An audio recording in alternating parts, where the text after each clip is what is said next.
ونصلي على رسوله الكريم. أعوذ بالله من الشيطان الرجيم. بسم الله الرحمن الرحيم.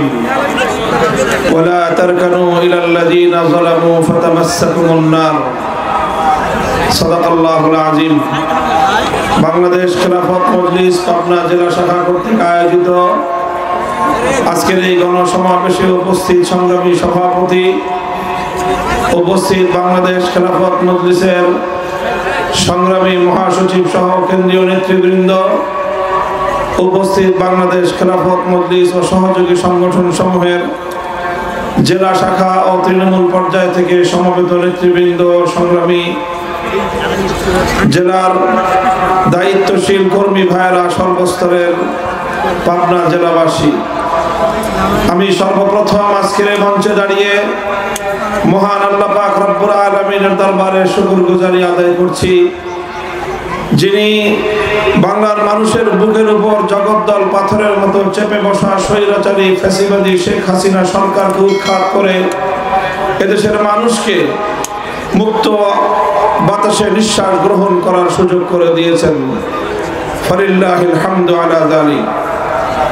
এরপরে আমি অত্যন্ত কৃতজ্ঞতা ভরে স্মরণ করছি সেই সকল বীর শহীদদেরকে 2009 সালের পিলখানা ট্র্যাজেডি, 2014-15 সালে ফ্যাসিবাদ বিরোধী সংগ্রামে, 2021 সালের ভারতীয় নরখাদক নরেন্দ্র মোদীকে বাংলাদেশে আনার তীব্র প্রতিবাদী আন্দোলনে, সর্বশেষ 2024 সালের জুলাই এবং আগস্টে জীবন দানকারী সেই 2 সহস্রাধিক বাংলার দামাল সন্তানদের সহ সকল বীর শহীদান, গুম খুন ও হত্যাকাণ্ডের শিকার ফ্যাসিবাদের হাতে নিপীড়িত বাংলার সেই সকল জনপদের মাজলুম মানুষকে, যাদের আত্মত্যাগ এবং রক্তের সিঁড়ি বেয়ে বাংলাদেশ আজ দ্বিতীয়বারের মতো স্বাধীনতা লাভ করেছে।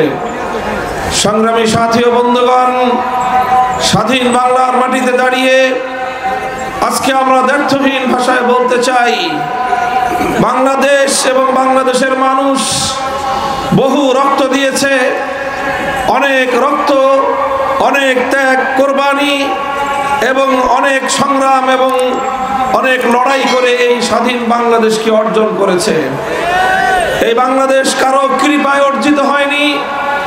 এই বাংলাদেশ কোনো চিহ্নিত শ্রেণী বিশেষের সংগ্রামের ফসল নয়, বরং এই বাংলাদেশ এই দেশের মানুষের দীর্ঘ সংগ্রাম এবং তাদের দীর্ঘ আন্দোলনের একটি ফসল। এই আন্দোলন সংগ্রামে 190 বছর পর্যন্ত সাম্রাজ্যবাদী ব্রিটিশের বিরুদ্ধে আমাদেরকে লড়তে হয়েছে। এই বাংলাদেশকে অর্জন করতে গিয়ে 19 শতকের গোড়ার দিকে, 20 শতকের গোড়ার দিকে কলকাতার দাদাবাবুদের আধিপত্যবাদী হিন্দুত্ববাদের বিরুদ্ধে আমাদেরকে লড়াই করতে হয়েছে। এই বাংলাদেশকে অর্জন করতে গিয়ে 1971 সালে স্বৈরাচারী পাক হানাদার বাহিনীর বিরুদ্ধে আমাদেরকে লড়াই করতে হয়েছে। তিনটি আধিপত্যবাদী সংগ্রামের বিরুদ্ধে লড়াই করে এই স্বাধীন বাংলাদেশকে অর্জন করা হয়েছে। এই স্বাধীন বাংলাদেশ অর্জন করতে গিয়ে যেমনি ভাবে সাম্রাজ্যবাদী ব্রিটিশকে হটাতে হয়েছে, যেমনি ভাবে সাম্রাজ্যবাদী আধিপত্যবাদী খবরদারি পশ্চিমবঙ্গের সেই দাদাবাবুদের কর্তৃত্বকে খর্ব করতে হয়েছে। এই বাংলাদেশ অর্জন করতে গিয়ে একইভাবে পশ্চিম পাকিস্তানের খান পাঠানদের প্রভুত্বের যবনিকাপাত ঘটিয়ে বাংলাদেশ নামক এই লাল সবুজের পতাকা আমাদের অর্জন করতে হয়েছে। সেই লাল সবুজের পতাকায় বারবার শকুনের হামলা হয়েছে। এদেশে বারবার ভিনদেশী সাম্রাজ্যবাদী আগ্রাসনের নখদন্ত এসে আমাদের স্বাধীনতাকে ক্ষতবিক্ষত করবার চেষ্টা করেছে। সর্বশেষ 2008 সাল থেকে 2024 সাল পর্যন্ত একটি ভিনদেশী অপশক্তির কৃতদাসী হিসেবে বাংলাদেশের ক্ষমতার মসনদে লেডি ফেরাউন হিসেবে আখ্যায়িত হয়ে স্বৈরাচারী ফ্যাসিবাদী জালিম শেখ হাসিনা বাংলার মানুষের অধিকারকে বুটের তলায় পিষ্ট করেছে, গুম খুনের স্বর্গরাজ্যে বাংলাদেশকে পরিণত করেছিল। সংগ্রামী সাথী ও বন্ধুগণ, আমরা দেখেছি প্রতিবার যখনই বাংলাদেশের মানুষ মুক্ত হতে চেয়েছে, নিজেদের অধিকার এবং অভিপ্রায়কে বাস্তবায়ন করবার চেষ্টা করেছে, এদেশের মানুষের ইচ্ছা এবং আকাঙ্ক্ষাকে ষড়যন্ত্রের মাধ্যমে হাইজ্যাক করার চেষ্টা করা হয়েছে।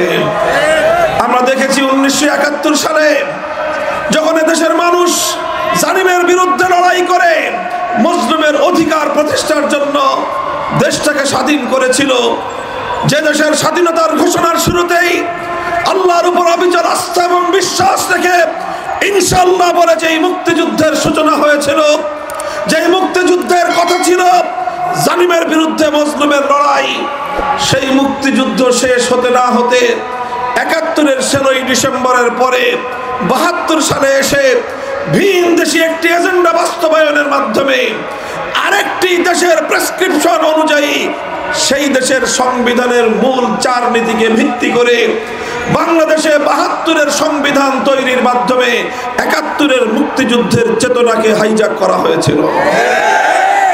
শুধু হাইজ্যাক করে ক্ষান্ত হয়নি, 71-এর মুক্তিযুদ্ধের প্রকৃত চেতনাকে ভুলুণ্ঠিত করে 72-এর ভেজাল চেতনা এদেশে মুক্তিযুদ্ধের চেতনা নামে প্রতিষ্ঠিত করবার পায়তারা চালানো হয়েছে। এরপরে 72 সাল থেকে 2024 সাল পর্যন্ত যারা সেই বাকশালী, সেই 72-এর ভেজাল চেতনার বিরুদ্ধে কথা বলতো, তাদেরকে স্বাধীনতা বিরোধী শক্তি হিসেবে আখ্যায়িত করবার পায়তারা চালানো হয়েছে। এভাবেই বিগত ফ্যাসিবাদী সরকারের নেতৃত্বে বাংলাদেশকে বিভাজিত করে, বাংলাদেশকে বিভক্ত করে এদেশের অগ্রযাত্রাকে রুখে দেওয়ার গভীর এক ষড়যন্ত্র বাস্তবায়ন করা হয়েছে। সংগ্রামী সাথী ও বন্ধুগণ, আমরা দেখেছি এদেশের মানুষ যখনই তাদের অধিকার আদায় করবার জন্য মাঠে নেমেছে, সর্বশেষ আমরা দেখেছি এদেশের 4 কোটি ছাত্র জনতা কোটা সংস্কার এবং কোটা বিরোধী আন্দোলনে যখন তাদের ন্যায্য অধিকার প্রতিষ্ঠার জন্য সংগ্রামে নেমেছে, 4 কোটি দামাল সন্তানদেরকে ক্ষমতার মসনদে বসে ভিনদেশী কৃতদাসী স্বৈরাচারী শেখ হাসিনা রাজাকারের বাচ্চা বলে গালি দিয়েছে। তখন বাংলার প্রতিটি শিক্ষাঙ্গন থেকে আমার ছাত্র জনতা ঐক্যবদ্ধভাবে স্লোগান তুলেছিল। তারা বলেছিল, অধিকার চাইলে যদি রাজাকার হতে হয়, ইনসাফের কথা বললে যদি রাজাকার হতে হয়, দেশের পক্ষে কথা বললে যদি রাজাকার হতে হয়। রাতের গভীরে প্রতিটি শিক্ষাঙ্গন থেকে স্লোগান উঠেছিল, আমি কে তুমি কে। সেদিনই স্বৈরাচারী শেখ হাসিনার বিভাজনের রাজনীতি, ভণ্ডামির রাজনীতির কবর রচিত হয়েছিল। সংগ্রামী সাথী ও বন্ধুগণ, এরপরে সে বিতাড়িত হয়েছে 5ই আগস্ট। বিতাড়িত হওয়ার পূর্বে বাংলাদেশ যেন নিজের পায়ে দাঁড়াতে না পারে, বাংলাদেশ যেন সামনের দিকে অগ্রগামী না হতে পারে, তার যা করণীয় ছিল, যা করা সম্ভব ছিল সবগুলোই তারা করেছে। এবং আরেকটি দেশের এজেন্ডা বাস্তবায়ন করে বাংলাদেশকে ভিন্ন আরেকটি দেশের করদ রাজ্যে পরিণত করবার ষড়যন্ত্র চালিয়েছিল। সংগ্রামী সাথী ও বন্ধুগণ, দম্ভ বলে তারা বলতো, অহংকার করে সে বলতো, শেখ হাসিনা পালায় না। আমি বাংলার মানুষের কাছে জানতে চাই, শেখ হাসিনা পালায় না? পালায় না। শেখ হাসিনা বাংলাদেশে থেকেছে না পালিয়ে গেছে? মুক্তিকামী মানুষের জনস্রোতের সামনে বাংলার মাটিতে থেকে সে টিকতে পারে নাই। পালিয়ে যাওয়ার আগে বাংলাদেশে সে কি করেছে আশ্চর্যান্বিত হতে হয়। লক্ষ লক্ষ কোটি টাকা বাংলাদেশ থেকে পাচার করেছে। আশ্চর্য লাগে যে একটা বিধবা নারী, তার তো এত সম্পদের প্রয়োজন হয় না, সে তার সাঙ্গপাঙ্গদেরকে নিয়ে, তার পরিবারের সদস্যদেরকে নিয়ে এভাবে দেশটাকে খোকলা করে দেশের সকল অর্থবিত্তকে বিদেশে পাচার করে বাংলাদেশের অর্থনীতির মেরুদণ্ড ভেঙে দেওয়ার পায়তারা চালানো। কারণটা কি? কারণ আর কিছু নয়, এত সম্পদের প্রয়োজন ওই বিধবা নারীর ছিল না। সে সম্পদ চুরি করেছে মূলত বাংলাদেশের অর্থনীতির ভিত ধসিয়ে দেওয়ার জন্য। বাংলাদেশ যেন বিশ্ব দরবারে মাথা উঁচু করে দাঁড়াতে না পারে, এটাই ছিল তার দূরভিসন্ধি। এই দূরভিসন্ধি সে কেন করেছিল? কারণ তার রাজনীতিটাই ছিল বাংলাদেশের মানুষের কাছ থেকে প্রতিশোধ গ্রহণের রাজনীতি। সংগ্রামী সাথী ও বন্ধুগণ, তাকে নিয়ে আর বেশি কথা বলতে চাই না, শুধু বলতে চাই আমার প্রতিবেশী দেশ হিসেবে ভারতকে আমরা বলবো, তোমরা বাংলাদেশের এই পালিয়ে যাওয়া খুনি ওয়ারেন্টভুক্ত আসামিকে তোমাদের বুকে আশ্রয় দিয়ে বাংলাদেশের মানুষের সঙ্গে, বাংলাদেশের জনগণের সঙ্গে সম্পর্কের বুকে তোমরা ছুরিকাঘাত করেছো। তোমরা তাকে আশ্রয় দিয়েছো, আমরা মেনে নিয়েছি। তোমরা সেখানে তাকে বধূর মতো আপ্যায়ন করছো, সেটাও আমরা মেনে নিয়েছি। কিন্তু সেখান থেকে আমার বাংলার স্বাধীনতার বিরুদ্ধে, এদেশের মানুষের অধিকারের বিরুদ্ধে ষড়যন্ত্র করবে, বাংলার মানুষ সেটা বরদাস্ত করে নেবে না। আমরা ভারত রাষ্ট্রকে বলতে চাই, বিগত এই 5ই ফেব্রুয়ারি ভারতের মাটিতে বসে ভারতের প্রযুক্তিকে ব্যবহার করে বাংলাদেশের পলায়নকারী স্বৈরাচারী শেখ হাসিনা বাংলাদেশের অভ্যন্তরে বিশৃঙ্খলা সৃষ্টি করবার জন্য বাংলাদেশের বিরুদ্ধে প্রতিহিংসা প্রয়োগ যে বক্তব্য প্রদান করেছে, তার বক্তব্যকে কেন্দ্র করে নতুন করে গোটা বাংলাদেশে আবার অস্থিতিশীলতা তৈরি হয়েছে। এর দায় শুধুমাত্র শেখ হাসিনা এবং তার দল আওয়ামী লীগকে নয়, বরং রাষ্ট্র হিসেবে ভারতকেও তার দায় বহন করতে হয়। আমরা জানতে চাই, আমাদের পার্শ্ববর্তী প্রতিবেশী দেশ হিসেবে তোমরা বাংলাদেশের সঙ্গে সম্মানজনক কূটনৈতিক সম্পর্ক রাখতে চাও কি চাও না? পরিষ্কার জবাব দিয়ে দাও। মনে রেখো, শেখ হাসিনার যুগের নতজানু পররাষ্ট্রনীতি বাংলাদেশে আর কোনোদিন ফিরে আসবে না। সর্বশেষ কথা আওয়ামী লীগকে নিয়ে আমার, যারা আওয়ামী লীগের রাজনীতি করতেন, আমার আপনাদেরকে নিয়ে বড় দুঃখ হয়, আফসোস হয়। আপনারা আরো বড় আশ্চর্য লাগে যখন দেখি আপনারা আগামী দিনে আবার আওয়ামী লীগের রাজনীতি করবার স্বপ্ন দেখেন। আপনাদের তো লজ্জা থাকা উচিত। আবার ওই নেত্রীকে নিয়েই সামনে আগানোর দুঃস্বপ্ন আপনারা দেখেন। এতটুকু আত্মমর্যাদা যদি আপনাদের থাকতো, আপনারা এই কাজ ভুল করতেন না। আমি বলি, বাংলাদেশে এরকম গণ আন্দোলনের মুখে, গণমানুষের চাপের মুখে ক্ষমতা ছাড়তে বাধ্য হয়েছেন ইতিপূর্বে আরো অনেকেই। 1990 সালের গণ অভ্যুত্থানে ক্ষমতার মসনদ ছেড়েছেন জেনারেল হোসেন মোহাম্মদ এরশাদ, ক্ষমতাচ্যুত হয়েছেন। ক্ষমতাচ্যুত হয়ে কারাগারের অন্ধকার প্রকোষ্ঠকে গ্রহণ করে নিয়েছেন, বেছে নিয়েছেন দেশ ছেড়ে, জনগণ ছেড়ে, দলের নেতা কর্মীদেরকে ছেড়ে তিনি বিদেশ পলায়ন করেন নাই। এরপরে বিএনপি নেত্রী বেগম খালেদা জিয়া, তিনি একবার 1996 সালে, আর একবার 2006 সালে আবার তিনি আন্দোলনের মুখে নানা কারণে তিনি ক্ষমতা ছাড়তে বাধ্য হয়েছেন। বাধ্য হয়ে তিনি অশীতিপর বয়সে জীবন মরণের মাঝামাঝি দাঁড়িয়ে কারাগারের অন্ধকার প্রকোষ্ঠে বছরের পর বছর কাটিয়েছেন। কিন্তু নেতা কর্মীদেরকে ফেলে রেখে এভাবে শুধুমাত্র নিজের আখের গোছানোর জন্য দেশ ছেড়ে পালিয়ে যান না। হ্যাঁ, আওয়ামী লীগের নেতা কর্মীরা, তোমাদের নেত্রী কামটা করলো কি? বলো, কি কাজটা তোমাদের নেত্রী করলো? তোমাদের কথা দুইবার ভাবে নাই। সে ভেবেছে তার পুত্র জয়ের কথা, সে ভেবেছে তার কন্যা পুতুলের কথা, সে ভেবেছে তার বোন রেহানার কথা, সে ভেবেছে তার ভাগনা ববির কথা, সে ভেবেছে তার ভাগ্নি টিউলিপের কথা। সে শেখ পরিবার ছাড়া এদেশের মানুষের কারো কথা ভাবে নাই। তোমাদের কথা ভাবে নাই। 14টা লাগেজের কথা ভেবেছে। পালানোর আগে 14টা লাগেজ ভরে নিজের যা কিছু দরকার সব গুছিয়ে নিয়ে হেলিকপ্টারে করে দাদার দেশে চলে গেছে। আওয়ামী লীগ এদেশে কি করবে দুইবার ভাবে নাই। সে জানতো এদেশে তার পতন ঘটবে। সে আগে থেকে আজ করতে পেরেছিল তাকে পালিয়ে যেতে হবে। এজন্য পালানোর আগে তার পরিবারের প্রত্যেকটি সদস্যকে সে নিরাপদ জায়গায় পৌঁছে দিয়েছে। আর তোমাদের ছাত্রলীগ, যুবলীগ, আওয়ামী লীগের মাঠ পর্যায়ের নেতা কর্মীদেরকে সে জনরোষের মুখে ঠেলে দিয়ে নিজ এবং নিজের পরিবারের শেষ চিন্তা নিয়েই সে দেশ ছেড়ে পালিয়েছে। এইরকম ভীরু কাপুরুষ একজন নেতার নেতৃত্বে কোন আত্মমর্যাদা সম্পন্ন রাজনৈতিক নেতা কর্মীরা রাজনীতি করতে পারে না।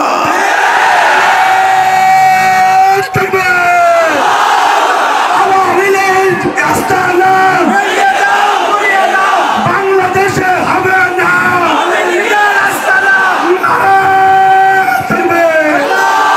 সংগ্রামী সাথী ও বন্ধুগণ, এবার আমার মূল কথায় সংক্ষিপ্ত ভাবে বলতে চাই, অনেক ত্যাগ আর কোরবানির মাধ্যমে, অনেক ষড়যন্ত্রকে মোকাবেলা করে শেখ হাসিনা এবং আওয়ামী লীগের বিভাজনের রাজনীতির মুখে চুনকালি মেখে দিয়ে বাংলার দামাল সন্তানেরা ঐক্যবদ্ধ রাজনীতির মঞ্চ তৈরি করেছিল। এ মঞ্চে ছিল যেমনি ভাবে স্কুল, কলেজ, ইউনিভার্সিটির ছাত্ররা, এই মঞ্চে উপস্থিত ছিল আলিয়া মাদ্রাসার শিক্ষার্থীরা। এই রাজপথে আমার প্রতিটি কওমি মাদ্রাসা থেকে দামাল সন্তানেরা বুক চিতিয়ে রাজপথে নেমে এসেছিল। প্রতিটি রণাঙ্গনে রক্ত দিয়ে তারা যুদ্ধ করেছে। তারা যুদ্ধ করেছে মোহাম্মদপুরের রণাঙ্গনে, রক্ত দিয়েছে যাত্রাবাড়িতে, যুদ্ধ করেছে উত্তরায়, তারা যুদ্ধ করেছে বাংলাদেশের প্রতিটি সম্মুখ সমরে দাঁড়িয়ে স্বৈরাচারের বিরুদ্ধে, তার পেটুয়া বাহিনীর বিরুদ্ধে রক্ত দিয়ে 24-এর 5ই আগস্টের বিপ্লবকে সফল করেছে।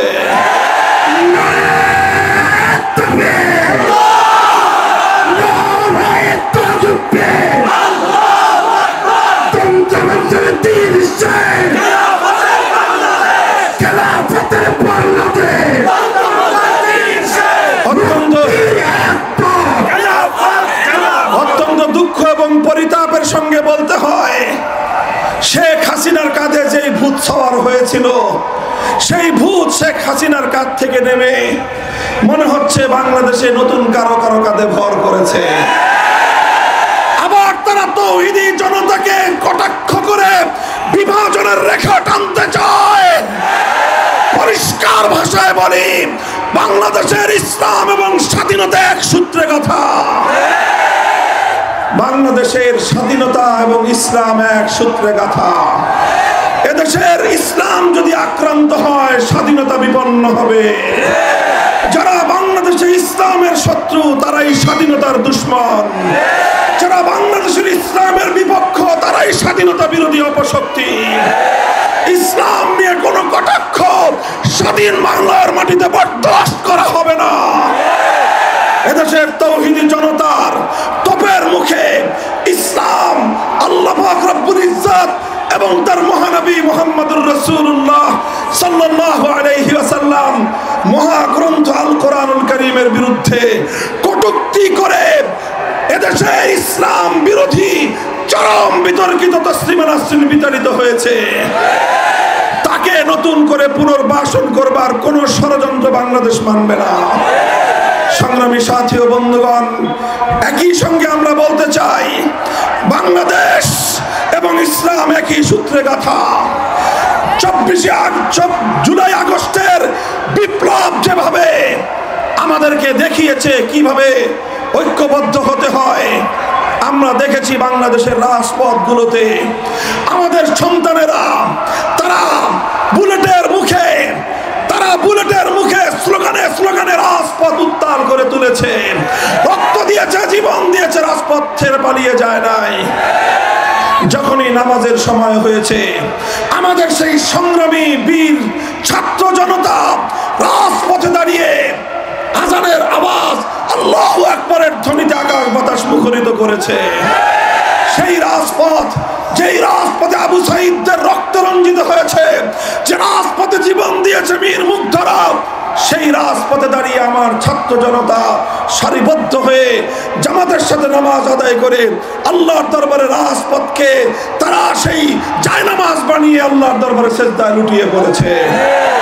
তারপর সেখানে আল্লাহর কাছে হাত তুলে চোখের অশ্রু ছেড়ে সাহায্য কামনা করেছে। আমার আল্লাহ সাহায্য করেছেন, বলেন কথা ঠিক কিনা? আল্লাহর সাহায্যে অবশেষে 5ই আগস্ট বিপ্লব সফল হয়েছে। কাজেই বাংলাদেশের এই বিপ্লবের কথা ভুলে গেলে চলবে না। 5ই আগস্টের বিপ্লবের পর দুপুর 2টো থেকে 3টা পর্যন্ত টেকনাফ থেকে তেঁতুলিয়ায় মুসলমানদের জনপদে অবৈধভাবে গড়ে ওঠা ভাস্কর্য নামক প্রতিটি মূর্তি ভেঙে গুড়িয়ে দেওয়া হয়েছে। কিন্তু হিন্দুদের কোনো মন্দিরে কোনো উপাসনালয়ে ফুলের টোকা দেওয়া হয় নাই। এখান থেকে আগস্ট বিপ্লবের প্রকৃত চিত্র পাওয়া যায়। এই বিপ্লব ছিল অসাম্প্রদায়িক বিপ্লব।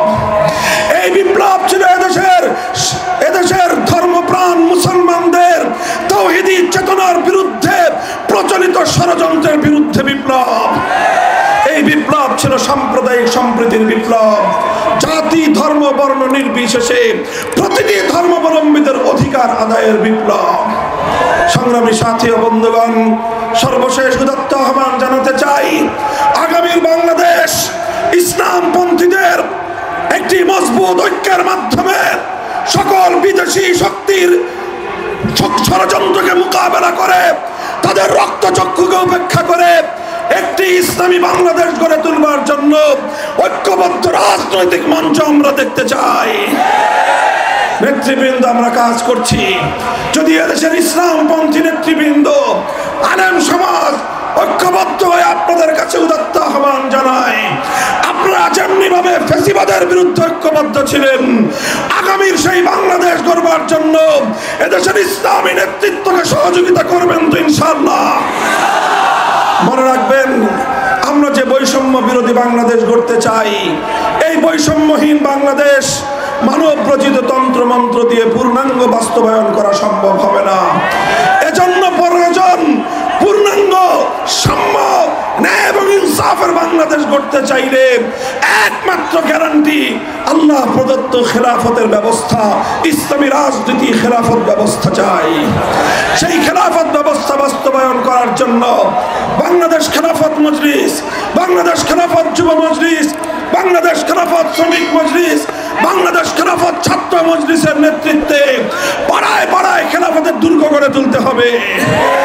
আপনারা খেলাফতের দাওয়াত মানুষের কর্ণকুহরে পৌঁছে দিন। ইনশাআল্লাহ আমরা সোনার বাংলাদেশ দেখেছি, নতুন বাংলাদেশ দেখেছি, সবুজ বাংলাদেশ দেখেছি, ডিজিটাল বাংলাদেশ দেখেছি।